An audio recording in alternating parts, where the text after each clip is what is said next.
বন্ধুরা, আজকে তোমাদের সঙ্গে উইন্টার স্পেশাল রিচ ফ্রুট কেকের রেসিপি শেয়ার করছি, যেটা ভীষণই হেলদি, সম্পূর্ণরূপে গ্লুটেন ফ্রি। কোনো রকম চিনি এখানে ব্যবহার করা হয়নি, ময়দা ব্যবহার করা হয়নি, এমনকি তেলেরও কোনো রকম ব্যবহার এই কেকের মধ্যে নেই।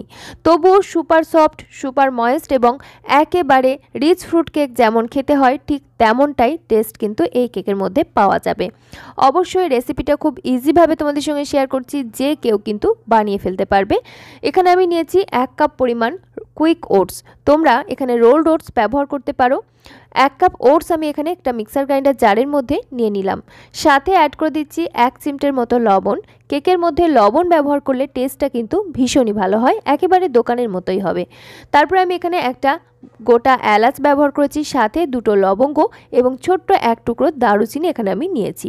এই সমস্ত কিছুই কিন্তু ভীষণই হেলদি মশলা এবং এই কেকের মধ্যে এই মশলাগুলো কিন্তু দোকানে ব্যবহার করা হয়। সব কিছু একসাথে খুব ভালো করে গ্রাইন্ড করে একদম মিহি একটা পাউডার বানিয়ে এক সাইডে রেখে দিলাম। তারপরে এখানে একটা সসপ্যানের মধ্যে নিয়ে নিলাম 100 গ্রাম পরিমাণে গুড়। আমি এখানে খেজুরের গুড় ব্যবহার করেছি। সাথে অ্যাড করে দিলাম ওই কাপেরই হাফ কাপ পরিমাণ রুম টেম্পারেচারে থাকা জল। পরিমাণে হচ্ছে 60 ml দিয়ে খুব ভালো করে ফুটিয়ে নিচ্ছি, যতক্ষণ না গুড়টা পুরোপুরিভাবে মেল্ট হয়ে যাচ্ছে। গুড় যখন পুরোপুরিভাবে মেল্ট হয়ে যাচ্ছে, এটাকে আমি ফ্লেমটা অফ করে এক সাইডে রেখে দিলাম। আর তারপরে একটা বড় সাইজের মিক্সিং বোলের মধ্যে এই গুড়টাকে ছাঁকনি দিয়ে ছেঁকে নিচ্ছি, যাতে এর মধ্যে কোনো রকম নোংরা থাকলে সেটা আলাদা হয়ে যায়। এরপরে এই লিকুইডটা গরম থাকতে থাকতেই এর মধ্যে অ্যাড করে দিচ্ছি 1 টেবিল চামচ পরিমাণ দেশি ঘি। এটা কিন্তু আমার ঘরে তৈরি ঘি, আর ঘিটা যাতে মেল্ট হয়ে যায় সেই জন্য আমি গরম থাকতে থাকতে এই লিকুইডের সঙ্গে ঘিটা অ্যাড করে দিলাম। আমি এখানে 1 টেবিল চামচ নিয়েছি, তবে এই পরিমাণটা তোমরা কিন্তু বাড়িয়ে নিতে পারো, এর থেকে কম করা যাবে না।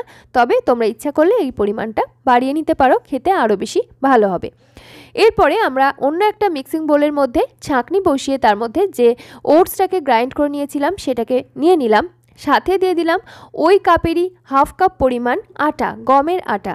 যে পরিমাণ ওটস নিয়েছি তার অর্ধেক পরিমাণ গমের আটা, সাথে 1/4 চা চামচ পরিমাণ বেকিং সোডা এবং 1 চা চামচ পরিমাণ বেকিং পাউডার অ্যাড করে দিলাম।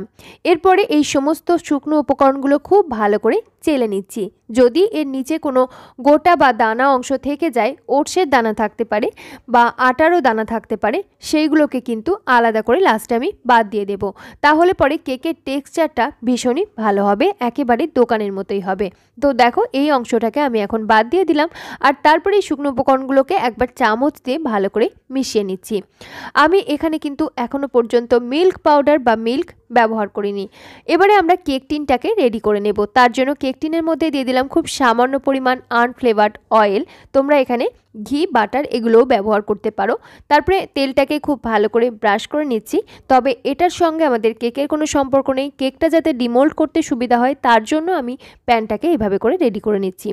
এরপরে এর মধ্যে গমের আটা ছড়িয়ে দিলাম, আর আটাটা খুব ভালো করে চারিদিক দিয়ে স্প্রেড করে নিচ্ছি প্রত্যেকটা ওয়ালে এবং নিচেতে, যাতে কেকটা খুব ইজিলি রিমুভ করা যায়। তোমরা চাইলে কিন্তু এখানে বেকিং পেপার ব্যবহার করতে পারো। তারপরে আমরা যে লিকুইড উপকরণটা রেডি করে রেখেছিলাম, মানে মেল্টেড ঘি এবং গুড়ের মিশ্রণের মধ্যে অ্যাড করে দিলাম 2-4 ফোঁটা মতো ভ্যানিলা এসেন্স। ফ্লেভারটা ভীষণই ভালো হবে। আর তারপরে আমরা যে ওটস এবং আটা একসঙ্গে করে চেলে রেখেছিলাম, সেই শুকনো উপকরণটা পুরোটাই একবারে অ্যাড করে দিলাম। আর একটা হ্যান্ড হুইস্কার দিয়ে খুব ভালো করে মিশিয়ে নিচ্ছি। এবারে এই মিশ্রণটা কিন্তু অবশ্যই একটু আস্তে ধীরে মিশিয়ে নিতে হবে, কারণ এখানে আমরা কিন্তু বেকিং সোডা, বেকিং পাউডার পুরো সমস্তটাই অ্যাড করে দিয়েছি। সেই জন্য কিন্তু ভীষণ স্পিডে না, আস্তে ধীরে এটাকে একটু সময় নিয়ে মিশিয়ে নেবে। আর তারপরে একদম লাস্টের দিকে আমরা কিন্তু এখানে বেশ কিছু উপকরণ অ্যাড করব। তো দেখো, পুরোপুরি ভালো করে মিশিয়ে নেওয়া হয়ে গেছে। এখন আমি এখানে 2 টেবিল চামচ পরিমাণ মিল্ক পাউডার অ্যাড করছি। তবে এটা কিন্তু টোটালি অপশনাল, তোমরা না চাইলে নাও অ্যাড করতে পারো। তবে মিল্ক পাউডার অ্যাড করার জন্য কেকের টেস্টটা কিন্তু প্রায় দ্বিগুণ হয়ে যায়। তো অবশ্যই চেষ্টা করবে এটা অ্যাড করার, খেতে ভীষণই টেস্টি লাগবে। বাচ্চা বড় বাড়ির প্রত্যেকের কিন্তু ভীষণ ভালো লাগবে। আর এর টেস্টটা কিন্তু একেবারে দোকানের রিচ ফ্রুট কেক যেমন হয় খেতে, ঠিক তেমনটাই হবে। তো খুব ভালো করে মিশিয়ে নিলাম এটাকেও। এবারে আমি এখানে অ্যাড করে দিচ্ছি কিছু বাদাম, একসাথে করে আমি এরকম গ্রাইন্ড করে গুঁড়ো করে নিয়েছিলাম। সেই বাদামগুলো অ্যাড করে দিলাম, সাথে দিয়ে দিলাম কালো কিশমিশ 1 টেবিল চামচ পরিমাণ, এমনি নর্মাল কিশমিশ 1 টেবিল চামচ পরিমাণ, একদম ছোট করে মিহিভাবে কুচানো মোরব্বা দিয়েছি 1 টেবিল চামচের থেকে একটু বেশি, এবং 1 টেবিল চামচ টুটি ফ্রুটি অ্যাড করলাম।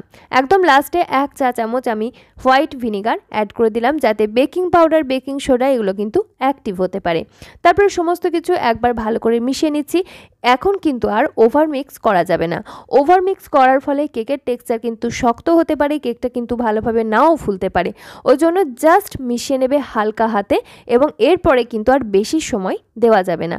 এরই মাঝে আমি কেক বেক করার জন্য কড়াইটাকে কিন্তু প্রিহিট করতে বসিয়ে দিয়েছি, ওটা কিন্তু আর ভিডিও করা হয়নি। প্রিহিট করতে বসিয়ে দিয়েছি একটা নর্মাল কড়াই, আর এদিকে আগের থেকে রেডি করে রাখা কেক টিনের মধ্যে মিশ্রণটা পুরোটাকেই আমি এভাবে করে ঢেলে দিচ্ছি। স্প্যাচুলার সাহায্য নিয়েছি যাতে কোনো রকম ওয়েস্টেজ না হয়। তারপরে হাত দিয়ে এরকম একটু ট্যাপ ট্যাপ করে নিচ্ছি, ভিতরে যদি কোনো এয়ার বাবলস থেকে থাকে সেটা যাতে বের হয়ে যায় তার জন্য। এরপরে আমি উপর থেকে কেকটা একটু ডেকোরেট করে নিচ্ছি, দিয়ে দিচ্ছি কিছু বাদামের গুঁড়ো। আমি এখানে আমন্ড, পিস্তা বাদাম এবং ওয়ালনাট একসাথে করে, আর কাজু একসাথে করে একটু নাট চপারের মাধ্যমে একটু চপ করে নিয়েছিলাম। এইভাবে গুঁড়ো গুঁড়ো হলে বাচ্চাদেরও খেতে ভালো লাগে। তারপরে আমি দেখো কিছু কালো কিশমিশ এভাবে করে ছড়িয়ে দিলাম, জাস্ট নিজেদের ইচ্ছা অনুযায়ী তোমরা ডেকোরেট করবে। আর দিয়ে দিলাম টুটি ফ্রুটি, দেখতে ভীষণই ভালো লাগে, একেবারে দোকানের মতোই লাগে। তো তার জন্য আমি এগুলোকে ইউজ করেছি, তোমরা না চাইলে নাও করতে পারো।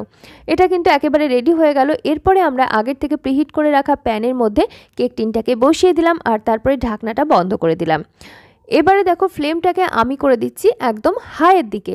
5 মিনিট এরকম হাইয়ের দিকে ফ্লেমটা রেখে আমি ভালো করে গরম করে নেব, যাতে করে চারিদিকে সুন্দরভাবে তাপ পায়।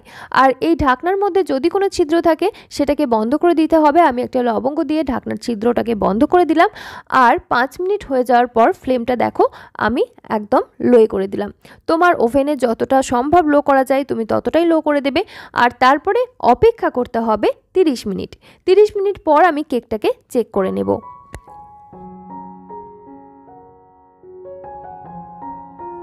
ফিরে এলাম 30 মিনিট পর, আর এই পর্যায়ে বাইরে থেকে কিন্তু দারুণ সুন্দর একটা ফ্লেভার পাওয়া যাচ্ছে। আমি ঢাকনাটাকে খুলে নিলাম, আর এখন আমরা একটা স্টিক দিয়ে চেক করে নেব কেকটা ঠিকভাবে রেডি হলো কি না। তো দেখো স্টিকটা কিন্তু একেবারে ক্লিন বের হচ্ছে, তার মানে বুঝে নিতে হবে আমাদের কেক কিন্তু পুরোপুরিভাবে বেক হয়ে রেডি হয়ে গেছে। তো ফ্লেমটাকে অফ করে দিলাম, আর কেকটাকে আমি এই কড়াই থেকে বের করে নিয়ে একটা অন্য জায়গায় রেখে দিচ্ছি ঠান্ডা হওয়ার জন্য। গরম অবস্থায় কেক কিন্তু কোনোভাবেই ডিমোল্ড করার চেষ্টা করবে না, তাহলে কিন্তু কেকটা ভেঙে যাওয়ার সম্ভাবনা আছে। তো কেকটা পুরোপুরিভাবে ঠান্ডা হওয়ার জন্য আমি রেখে দিলাম একটা মোটা টাওয়াল, কিচেন টাওয়াল চাপা দিয়ে রেখে দিয়েছিলাম। আর এখন কেকটা আমাদের পুরোপুরিভাবে ঠান্ডা হয়ে গেছে। একটা আমি চাকু দিয়ে চারিদিক থেকে একটু ছাড়িয়ে নিচ্ছি, আর কেকটা কিন্তু খুব ইজিলি ডিমোল্ড হয়ে যাচ্ছে, যেহেতু আমরা ওইভাবে প্যানটাকে সুন্দর করে রেডি করে নিয়েছিলাম এই মোল্ডটাকে। উপর থেকে একটা প্লেট বসিয়ে কেকটাকে আমি ঠিক নর্মালি যেমনভাবে কেক ডিমোল্ড করা হয় সেভাবে করে নিচ্ছি। আর নিচের সাইডটা দেখো দারুণ সুন্দরভাবে কুক হয়েছে, কোনো অংশ পোড়া লেগে যায়নি বা কোনো অংশ কাঁচাও নেই, দেখে কিন্তু বোঝাই যাচ্ছে। খুব সুন্দরভাবে কেকটা কিন্তু তৈরি হয়েছে, আর ফ্লেভারটা সত্যি বলছি দারুণ লাগছে। যেহেতু ঘি ব্যবহার করা হয়েছে, ঘিয়ের ফ্লেভার, এবং তার সাথে আমরা যে মশলাগুলো ব্যবহার করেছিলাম রিচ ফ্রুট কেকেও কিন্তু ওই মশলাগুলো ব্যবহার করা হয়, একেবারে দোকানের মতোই ফ্লেভারটা লাগছে। কেকটা অবশ্যই তোমাদেরকে কেটে দেখিয়ে দেবো ভিতর থেকে ঠিক কেমনভাবে কুক হয়েছে, ঠিকঠাকভাবে হলো কি না। তবুও এই পর্যন্ত তোমাদের কেকের এই রেসিপিটা কেমন লাগলো অবশ্যই আমাকে ছোট্ট করে একটা কমেন্টের মাধ্যমে জানিও। কেকের এই রেসিপির ভিডিও আমার শেয়ার করতে অনেকটাই বেশি টাইম লেগে গেল। আজকে জানুয়ারি মাসের 2 তারিখ, তাই তোমাদের সবাইকে জানাই হ্যাপি নিউ ইয়ার। প্রত্যেককে ভালো থেকো, সুস্থ থেকো, এবং নিউ ইয়ার তোমাদের খুব ভালোভাবে কাটুক। আর এই কেকটা অবশ্যই তোমরা নতুন বছরে বানিয়ে খেতে পারো। তোমরা যারা ওয়েট লস ডায়েট করছো তাদের জন্য অ্যাপ্রোপ্রিয়েট কিন্তু আমাদের আজকের এই কেকটি। তো দেখলেই সুপার সফট কিন্তু এই কেকটা তৈরি হয়েছে, আর ভীষণই নরম থাকে। যেহেতু আমরা এখানে ঘি ব্যবহার করেছিলাম সেজন্য দারুণ সুন্দর একটা ফ্লেভার আসছে। তো কেকটা পুরোটাই কেটে নিলাম। আশা করছি আমার আজকের এই হেলদি টেস্টি কেকের রেসিপি তোমাদের মন্দ লাগবে না। খুব সহজভাবে শেয়ার করলাম, অতি অবশ্যই বাড়িতে বানিয়ে নিও, এবং কেমন লেগেছে আমাকে অতি অবশ্যই ছোট্ট একটা কমেন্টের মাধ্যমে জানিও। তোমার আত্মীয় পরিজনদের সঙ্গে শেয়ার করতে পারো। চ্যানেলটি সাবস্ক্রাইব করা না থাকলে অতি অবশ্যই সাবস্ক্রাইব করে পাশে থাকা বেল আইকনটা অল করে সঙ্গে থেকো এরকমই হেলদি রেসিপির সন্ধান পেতে। আজকের মতো এখানেই বিদায় নিচ্ছি, ফিরে আসছি খুব তাড়াতাড়ি পরবর্তী নতুন কোনো হেল্পফুল হেলদি রেসিপি নিয়ে। সকলে খুব ভালো থেকো, সুস্থ থেকো, সাবধানে থেকো। ধন্যবাদ।